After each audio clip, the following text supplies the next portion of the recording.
मनुष्य की महानता और सफलता उसके गुण, उसकी मेधा से मापी जाती है।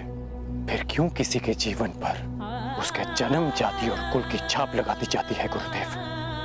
जब विश्वामित्र राजकुल में जन्म लेकर ब्रह्म ऋषि बन सकते हैं, जब आचार्य द्रोण ब्राह्मण कुल के होकर क्षत्रियों को ललकार सकते हैं, जब मेरे महान गुरु परशुराम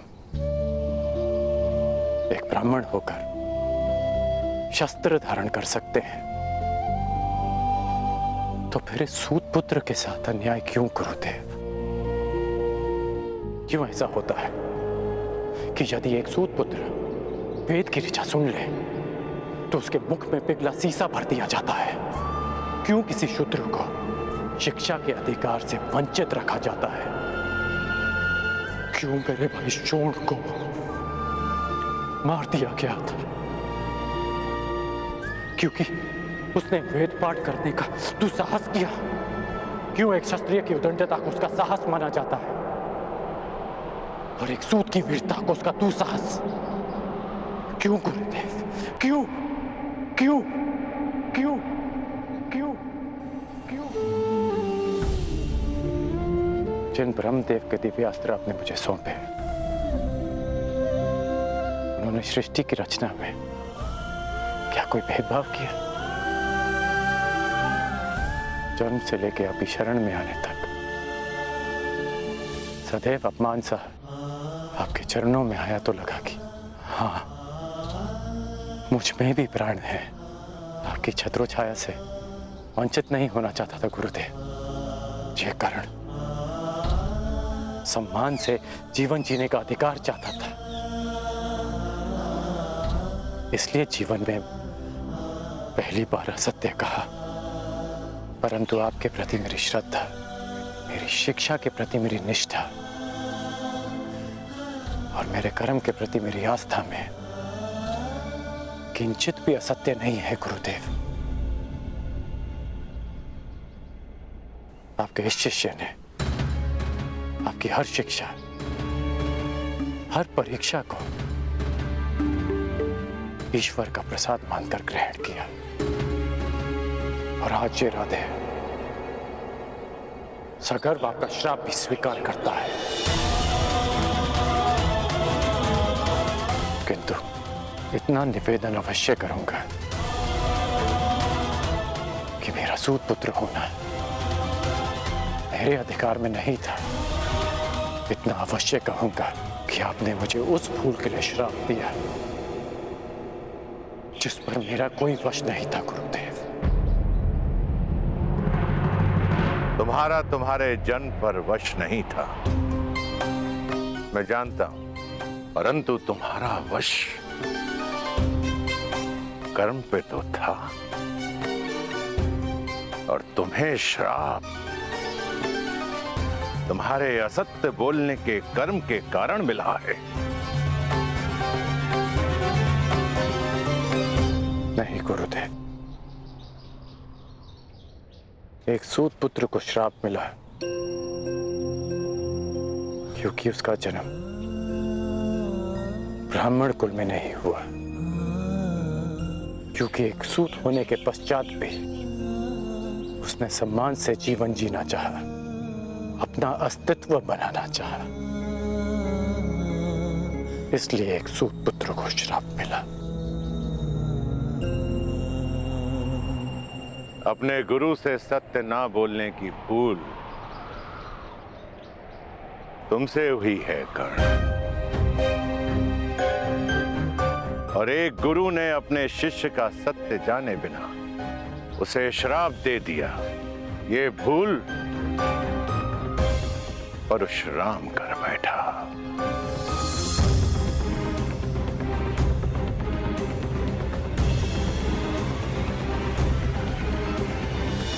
मेरे द्वारा दिए गए श्राप को मैं वापस तो नहीं ले सकता हूं कर्ण, परंतु उसके प्रभाव को कम करने का प्रयत्न अवश्य करूंगा। आज से तुम्हारे बाणों में ऐसा तेज होगा जो तुम्हें मेरे अन्य शिष्यों से भिन्न करेगा।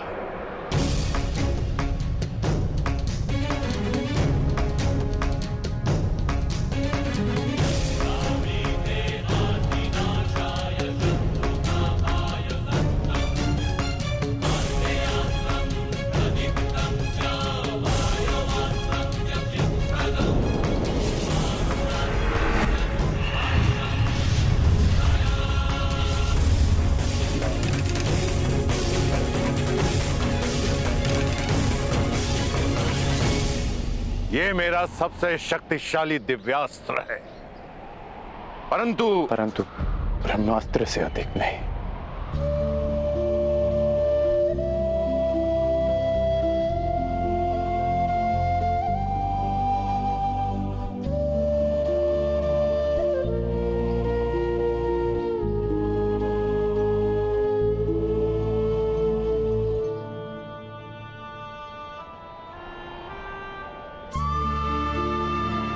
गुरु दक्षिणा मांगिए गुरुदेव। गुरु दक्षिणा क्या मांगू मैं तुमसे कर्ण? सब कुछ तो मैंने तुमसे ले लिया है, अब तो कुछ तुम्हें देना चाहता हूं।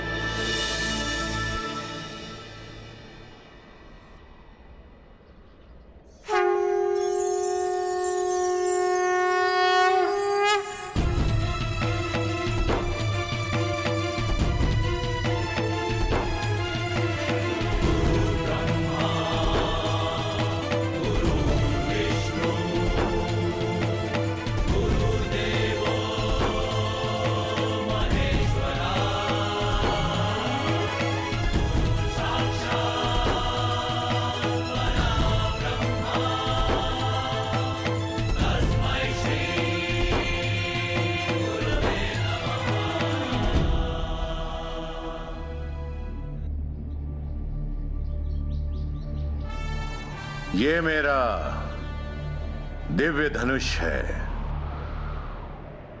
विजय। जब तक ये धनुष तुम्हारे हाथों में रहेगा, संसार का कोई भी योद्धा तुम्हें पराजित नहीं कर पाएगा कर्ण। जाओ पुत्र जाओ, इस अभिशापित जीवन को स्वीकार करो। जन्म की पीड़ा और शाप का ताप सहकर भी तुम संसार के आकाश में सूर्य के भांति चमको।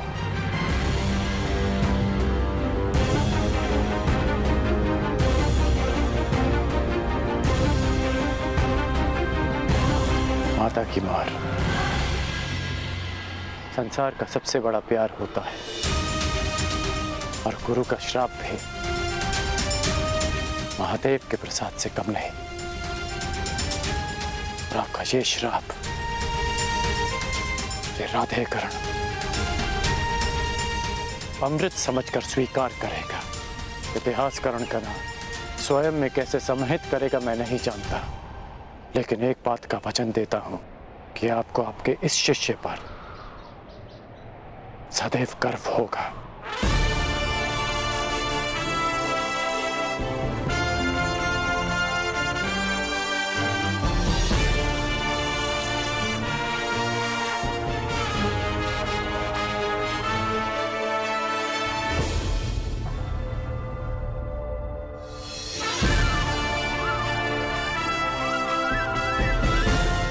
आज से मेरा नया जीवन प्रारंभ होता है।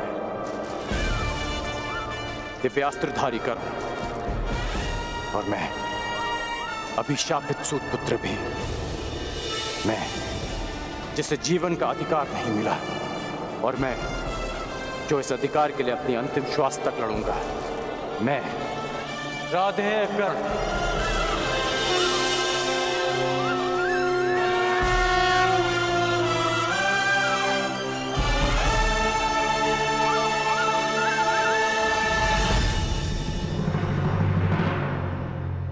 परशुराम शिष्य, हस्तिनापुर के राजगुरु, महायोद्धा प्रतापी आचार्य द्रोण पधार रहे हैं।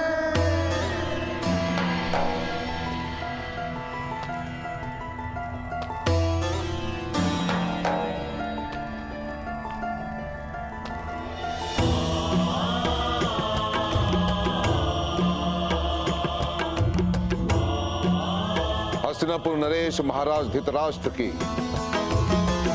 जय हो। आपके स्वर से लगता है कि रंगभूमि कुमारों के प्रदर्शन के लिए तैयार है। जी महाराज, 105 योद्धा हस्तिनापुर के आकाश में अपने शस्त्र बल का तेज फैलाने के लिए प्रस्तुत हैं। और इतना नहीं महाराज, हस्तिनापुर की जनता अपने राजकुमारों के स्वागत के लिए आतुर है, प्रतीक्षा कर रहे हैं कि वे कब आएंगे। समय आ गया है जब मेरे पुत्र अपनी योग्यता का प्रदर्शन करेंगे।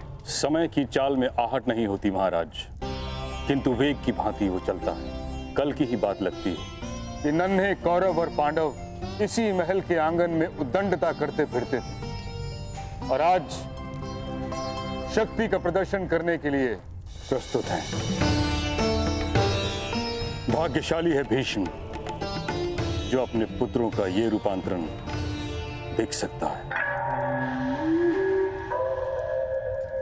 सौभाग्यशाली तो हस्तिनापुर है ताचरी, जिसे आपकी छत्र छाया मिली।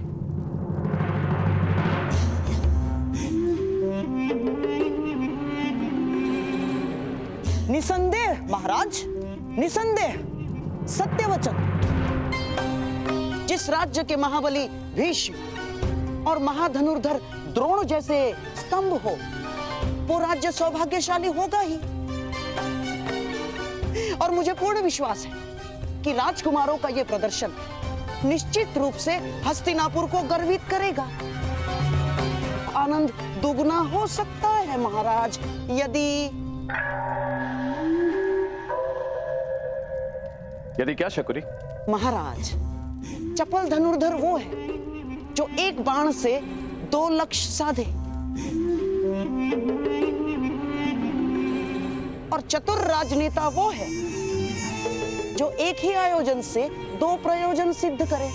आपका तात्पर्य क्या है गंधार नरेश? यही कि क्यों न इस प्रदर्शन को एक मैत्रीपूर्ण प्रतियोगिता का रूप दे दिया जाए और कल की रंगभूमि में जो विजेता होगा उसे क्यों न युवराज घोषित कर दिया जाए महाराज।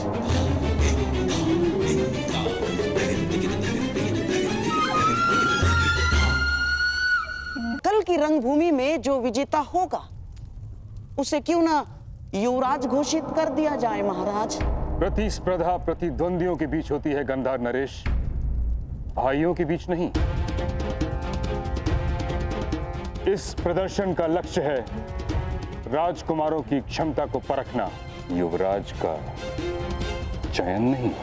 मैं तो केवल एक सुझाव दे रहा था महामहिम, और यदि मैं भूल नहीं रहा, यदि मुझे विस्मरण नहीं हुआ है, तो स्वयं आपने ही महाराज को वचन दिया था। जिस दिन दोनों राजकुमारों ने सामर्थ्य और ज्ञान प्राप्त कर लिया, उस दिन होगी प्रतिस्पर्धा और उनकी क्षमता के आधार पर हस्तिनापुर अपना नया राजा नियुक्त करेगा। अब जब महागुरु द्रोण ने घोषणा कर ही दी है कि 105 राजकुमारों का प्रशिक्षण पूर्ण हो गया है, तो क्यों हस्तिनापुर को युवराज सुख से वंचित रखा जाए? इस राजसभा को अगले सम्राट के दर्शन क्यों न कराए जाए ना? फिर भी ये एक केवल सुझाव मात्र है, सुझाव मात्र। यदि महाराज धृतराष्ट्र इस प्रतियोगिता को अनुमति दे तो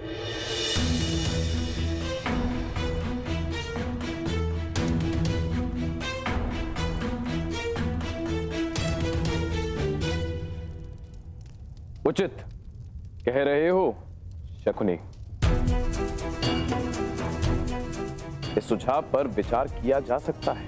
निश्चित रूप से हस्तिनापुर को युवराज की आवश्यकता है। निश्चित रूप से युवराज की आवश्यकता है महाराज, किंतु चयन के लिए प्रतिस्पर्धा विकल्प नहीं। महामहिम का कथन सत्य है महाराज। इन 105 भाइयों को एक साथ मिलकर हस्तिनापुर की रक्षा करनी है। जो उत्तराधिकार के लिए एक दूसरे से लड़ बैठेंगे वो मिलकर किसी देश की रक्षा कैसे करेंगे? यह असंभव है महाराज। ये रंगभूमि 105 भाइयों के कौशल का प्रदर्शन स्थल है, उत्तराधिकारियों के मध्य। इसे युद्ध क्षेत्र मत बनाए। यदि रंगभूमि के इस आयोजन से युवराज के चयन का प्रयोजन सिद्ध होता है तो इसमें खोट क्या है आचार्य? खोट केवल इतना है गंधार नरेश कि कहीं भाइयों के बीच का खेल रक्त रंजित स्पर्धा में न बदल जाए। महामहिम भीष्म बिल्कुल ठीक कह रहे हैं। आचार्य, वो क्षत्रिय कैसा जो युद्ध से भयभीत हो जाए, और वो राजकुमार कैसा जो अपने राज्य की रक्षा के लिए घाव खाने से पीछे हट जाए? और क्या गुरु द्रोण को अपने शिष्यों पर इतना भी विश्वास नहीं कि वे तनिक पीड़ा सह सकेंगे? और क्या महामहिम भीष्म को अपने कुल के रक्त की परीक्षा लेना क्या इतना कठिन प्रतीत हो रहा है? क्यों? जो गंगा पुत्र भीष्म अपने केवल वचन के लिए आजन्म ब्रह्मचारी रहे, जिन्होंने अपने दिए हुए वचन के लिए मृत्यु को स्वयं से आज तक दूर रखा, क्या ऐसे महामहिम महाबली गंगा और शांतनु पुत्र भीष्म हस्तिनापुर के सिंहासन को एक सशक्त, समर्थ, सक्षम और सुरक्षित हाथों में नहीं देखना चाहेंगे? मैं मानता हूं ताक्षरी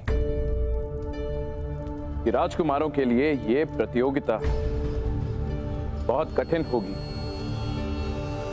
परंतु मुझे आचार्य द्रोण की शिक्षा पर पूर्ण विश्वास है कि सभी राजकुमार इस प्रतियोगिता को मैत्रीपूर्ण भाव से लेंगे। फिर सभी राजकुमारों को एक नियम से बांध दिया जाएगा। यदि किसी भी राजकुमार दूसरे राजकुमार का रक्त बहाया तो उसे अपात्र घोषित कर दिया जाएगा। इस नियम के प्रभाव से आपकी चिंता का हल भी निकल आएगा और हस्तिनापुर को उसका युवराज भी मिल जाएगा। कहिए ताक्षरी, क्या ये उचित नहीं? जैसी महाराज की अच्छा।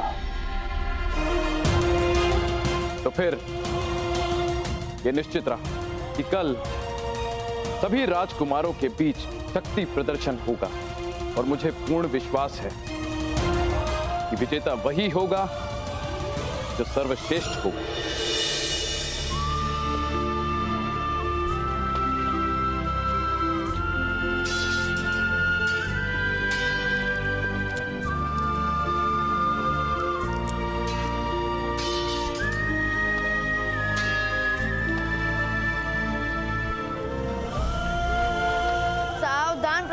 मेरे प्राण का सामना करो। क्या आप भी कल रंगभूमि में प्रदर्शन करोगे कौरव और पांडवों के साथ? प्रदर्शन? कैसा प्रदर्शन? कल हस्तिनापुर के 105 राजकुमारों का शक्ति प्रदर्शन है। सुना है कुमार अर्जुन अपने धनुर्विद्या का कौशल भी दिखाएंगे।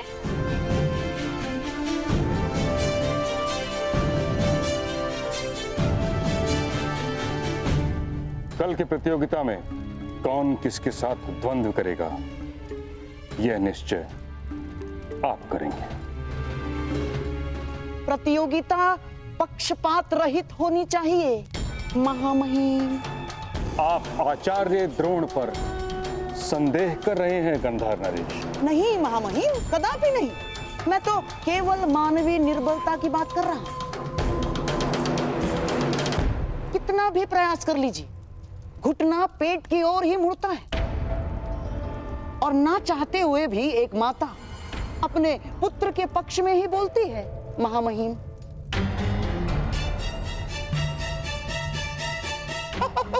और महागुरु द्रोण का अर्जुन के प्रति प्रेम जगत विख्यात है। वो तो पहले ही घोषणा कर चुके हैं कि इस संसार का सर्वश्रेष्ठ योद्धा अर्जुन ही है। बस कीजिए गांधार नरेश शकुनी। आप द्रोण के न्याय भाव पर आक्षेप लगा रहे हैं जो उचित नहीं है। नहीं आचार्य, नहीं, मैं तो वो कह रहा हूं जो कल सारा हस्तिनापुर कहेगा। तो आप चाहते क्या हैं? मैं तो केवल महाराज को यह निवेदन करना चाहता हूं कि द्वंद्व के प्रतियोगियों का निर्णय कोई मनुष्य ना करे। तो फिर कौन करेगा शकुनी? वो जिसमें पक्षपात का भाव ना हो।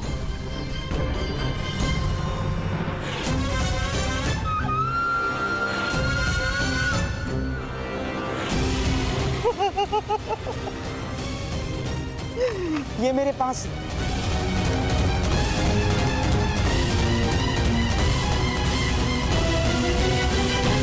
मैं भी कल रंगभूमि में जाकर कौरवों और पांडवों के बीच अपना प्रदर्शन करूंगा और ऐसे ऐसे तलवारबाजी करूंगा। मूर्ख, अज्ञानी, हमारे जैसे छोटे लोगों को दिन में स्वप्न देखने का अधिकार नहीं है। ये रंगभूमि राजपुत्रों के लिए है, तुम्हारे लिए नहीं है पुत्र। तुम लोहार के पुत्र हो, लोहार का काम करो, छोड़ो ये तलवार वलवार चलाना। अपनी निर्बलता और उस पर क्यों थोप रहे हो? हर बालक का अधिकार होता है अपना भविष्य चुनने का, अपना भाग्य स्वयं लिखने का।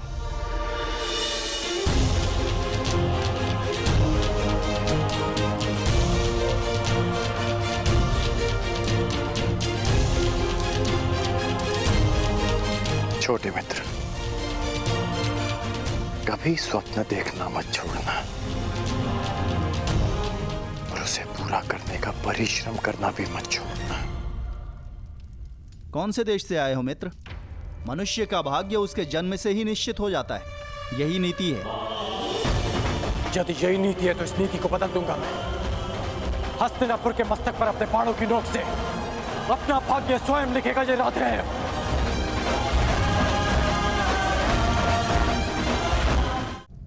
मैं महाराज से निवेदन करना चाहता हूं कि कौन किसके साथ द्वंद्व करेगा, किसका युद्ध किसके साथ होगा, इसका चयन मेरे पास ही करें।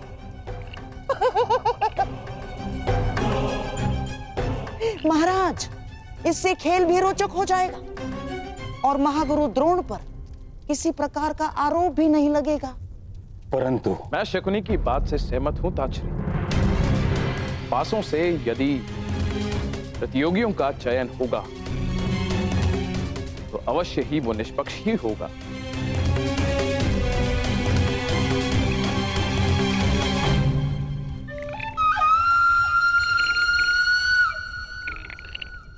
तो फिर यह निश्चित रहा, कल रंगभूमि में राजकुमारों के बीच प्रतिस्पर्धा होगी। किंतु स्मरण रहे कि प्रजा को कदापि यह ज्ञात नहीं होना चाहिए कि जीतने वाला हस्तिनापुर का युवराज होगा। प्रजा राजकुमारों के कौशल का आनंद उठाएगी और हम सब ये निर्णय करेंगे कि हस्तिनापुर का अगला युवराज कौन होगा। कौन होगा सर्वोत्तम योद्धा। यदि यही नीति है तो इस नीति को बदल दूंगा मैं। हस्तिनापुर के मस्तक पर अपने बाणों की नोक से अपना भाग्य स्वयं लिखेगा ये रात है।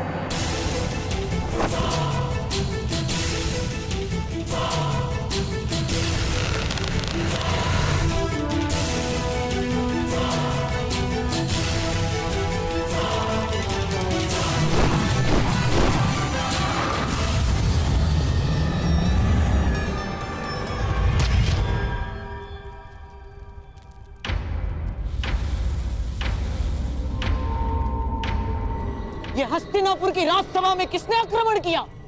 यह आक्रमण नहीं, किसी के आगमन का संदेश है। आचार्य द्रोण, इस बाण पर गुरु परशुराम का चिन्ह है।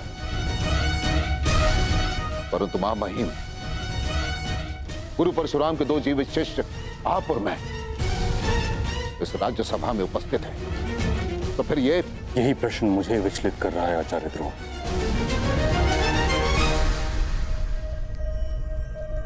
गुरु परशुराम का ये तीसरा शिष्य कौन है?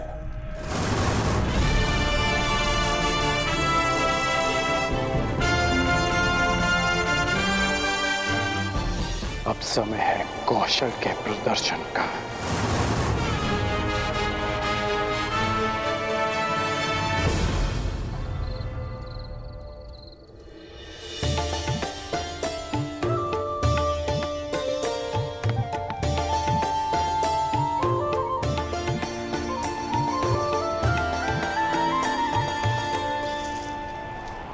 राधा, सूर्यास्त होने को है और वायु की गति भीषण होती जा रही है। लगता है चक्रवात आने वाला है। भोजन पक गया या नहीं? बस हो गया।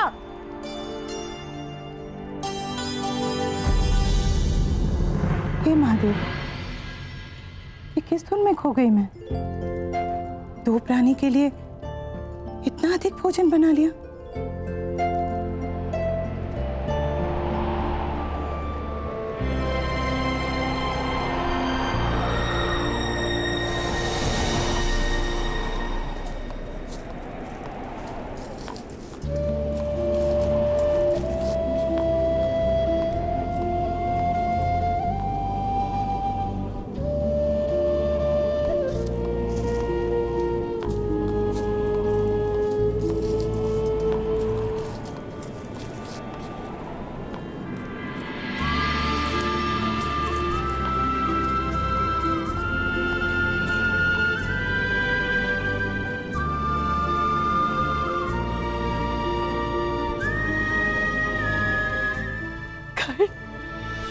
राधे कर्ण माता।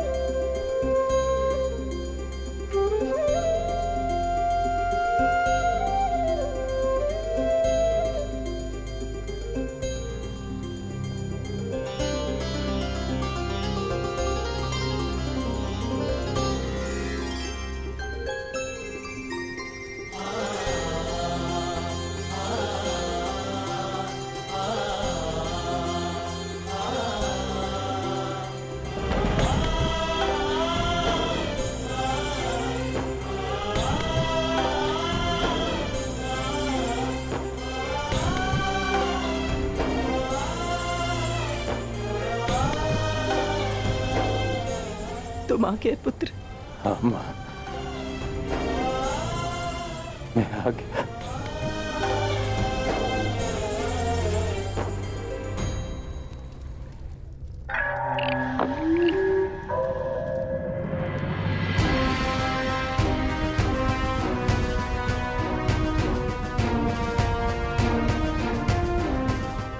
आइए गुरुपुत्र अश्वत्थामा, हमारे कक्ष में आपका स्वागत है।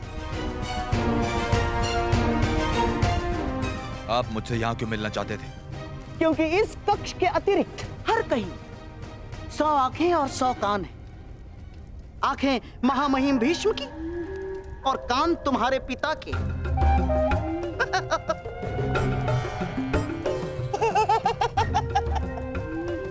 और यहाँ इस कक्ष में हमारी बात सुनने और देखने वाला कोई नहीं।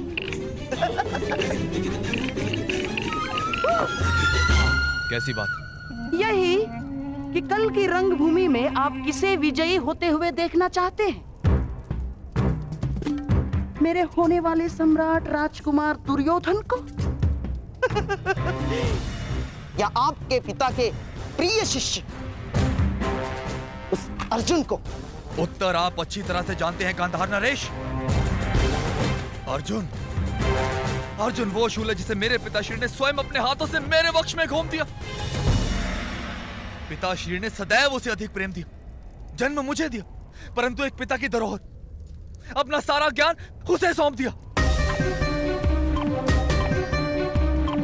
निश्चित रूप से अश्वत्थामा उस अर्जुन की पराजय देखना चाहता है। कल की स्पर्धा में कुमार दुर्योधन ही विजयी होने चाहिए। जिन लोगों के शत्रु एक हों, उन्हें आपस में मित्रता कर लेनी चाहिए अश्वत्थामा। हमारा स्वप्न एक है और वो स्वप्न पूरा होने में बाधा भी एक ही है। अर्जुन, तो उस बाधा को दूर करने का कोई हल सोचा है आपने? उसका हल बताने के लिए तो आपको यहाँ बुलाया है।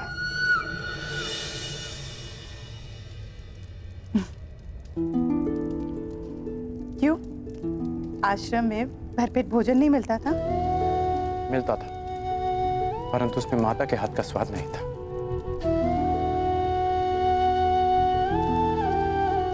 वैसे आपको किसने सूचना दी मेरे यहाँ आने की कि आपने ये भोजन तैयार रखा? क्यों? पूर्वाभास केवल तुम धनुर्धारी को ही होता है। तुम लोग शब्द सुनकर लक्ष्य का आभास कर लेते हो, किंतु माता का अपने पुत्र के लिए आभास सबसे अधिक शक्तिशाली होता है।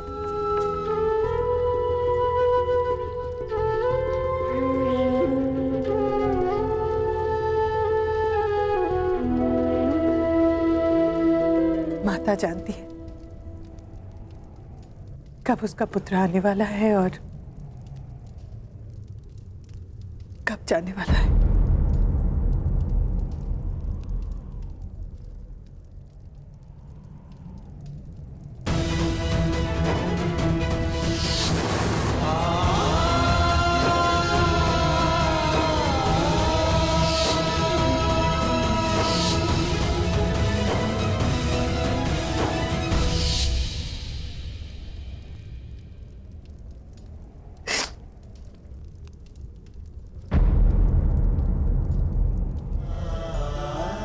आभास भले ही ना हो, एक भाई की जाने की पीड़ा एक भाई को भी कम नहीं होती मां।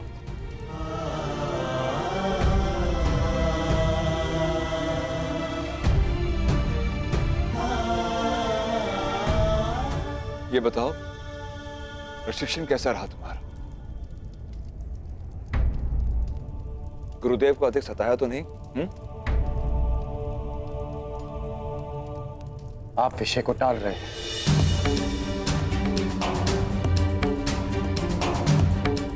जीवन है कर्ण, अप्रत्याशित घटनाएं घटती है, परंतु जीवन रुकता नहीं। परंतु आप भूल नहीं सकते, जो हुआ उसे जीते जी भुला पाना असंभव है, और स्मरण रखकर जी पाना भी संभव नहीं है कर्ण।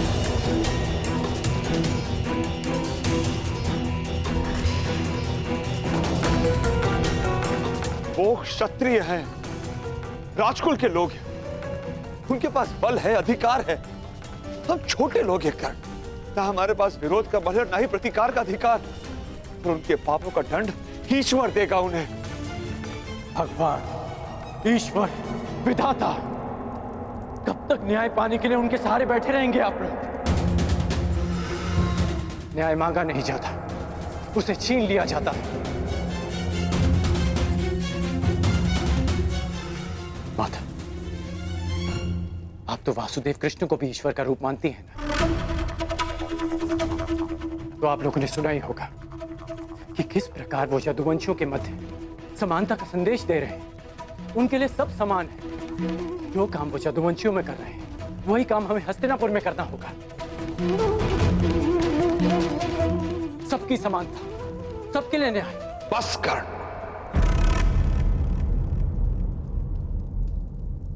तनिक नहीं बदले तुम। परंतु पिताश्री, तुम एक सूत पुत्र हो, सूत पुत्र। संसार के सर्वश्रेष्ठ सारथी बन सकते हो, यही तुम्हारा प्रारब्ध है। न्याय राजकुल का अधिकार है, उसे उन्हीं के पास रहने दो।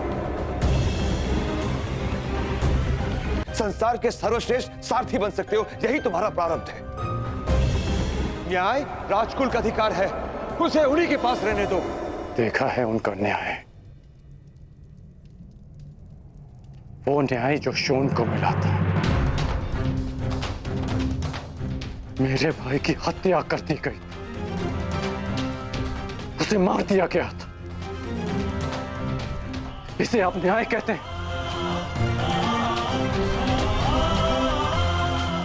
न्याय और सत्य से भागते हैं आप लोग। इसलिए नहीं कि आप लड़ नहीं सकते, बल्कि इसलिए कि आप लड़ना ही नहीं चाहते।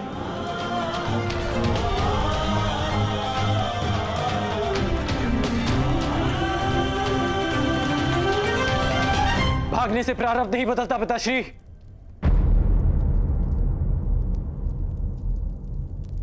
आपका राधे नहीं भागेगा माता, नहीं भागेगा।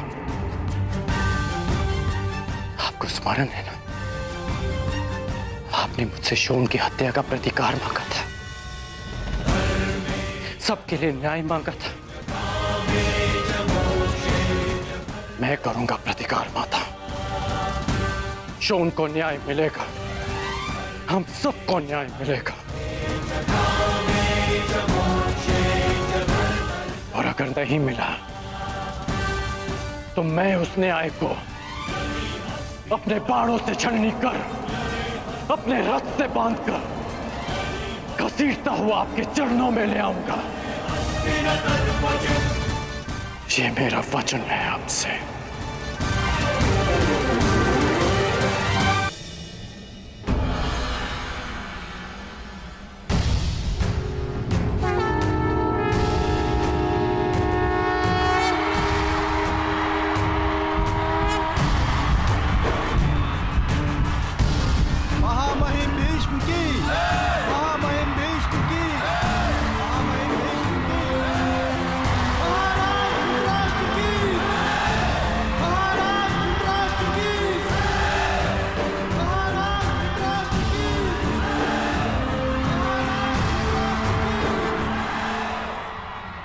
हस्तिनापुर के सभी निवासियों का इस रंगभूमि में स्वागत है। आज हस्तिनापुर के 105 राजकुमार अपने प्रशिक्षण का प्रदर्शन करेंगे, जिसके पश्चात आप सबको विश्वास हो जाएगा कि आने वाले कई दशकों तक हस्तिनापुर सुरक्षित रहेगा। हर युद्ध से, हर आक्रमण से हस्तिनापुर की ओर कोई चुनौती नहीं दे पाएगा।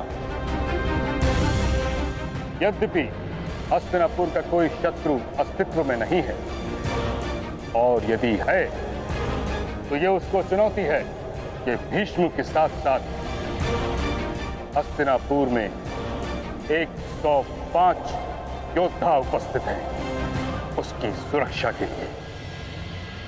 पिताश्री इतना समय क्यों लगा रहे हैं विदुर? स्पर्धा प्रारंभ क्यों नहीं कर रहे? अब प्रतीक्षा नहीं होती। मैं दुर्योधन, मैं जानना चाहता हूं कि अब मेरा उत्तराधिकारी कौन बनेगा। हमारा सौभाग्य है कि हमारे समक्ष गुरु द्रोण उपस्थित हैं, जिन्होंने अपने शिष्यों को पाषाण खंडों से निखारकर रत्न बनाया है। वो स्वयं अपने शिष्यों का परिचय देंगे। हस्तिनापुर के वासियों, मैं आज बहुत संतुष्ट हूं।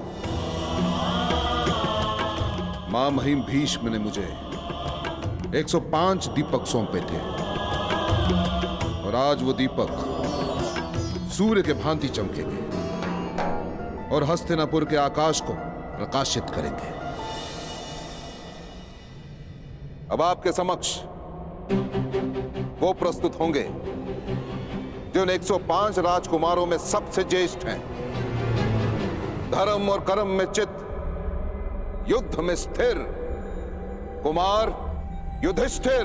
युधिष्ठिर, युधिष्ठिर, कुमार युधिष्ठिर की, कुमार युधिष्ठिर की, कुमार युधिष्ठिर की,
आप सबके समक्ष प्रस्तुत होंगे हस्तिनापुर नरेश महाराज धृतराष्ट्र के सौपुत्र, जिनका नेतृत्व अजय योद्धा, गदा युद्ध में प्रवीण महाराज कुमार दुर्योधन दुर्योधन कुमार दुर्योधन की, कुमार दुर्योधन की, कुमार दुर्योधन की, कुमार दुर्योधन की, कुमार दुर्योधन की।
ये स्वर कैसा कुंती? पुत्र दुर्योधन ने अपने गदा के प्रहार से भूमि पर गहरी दरार डाली है दीदी।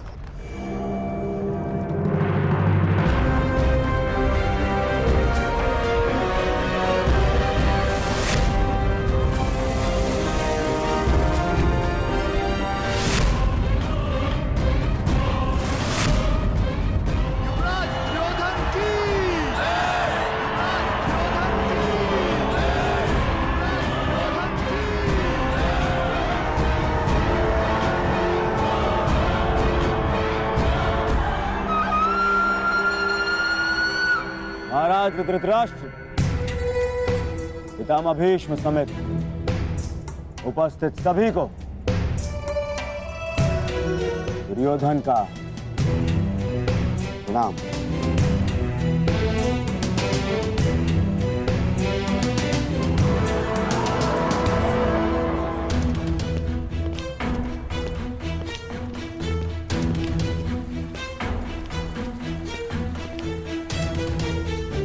कहां जा रहे हो कर्ण?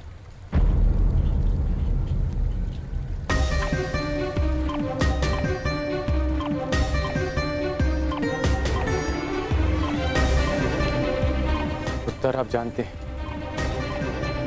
कुमारों का प्रदर्शन देखने जा रहा हूं।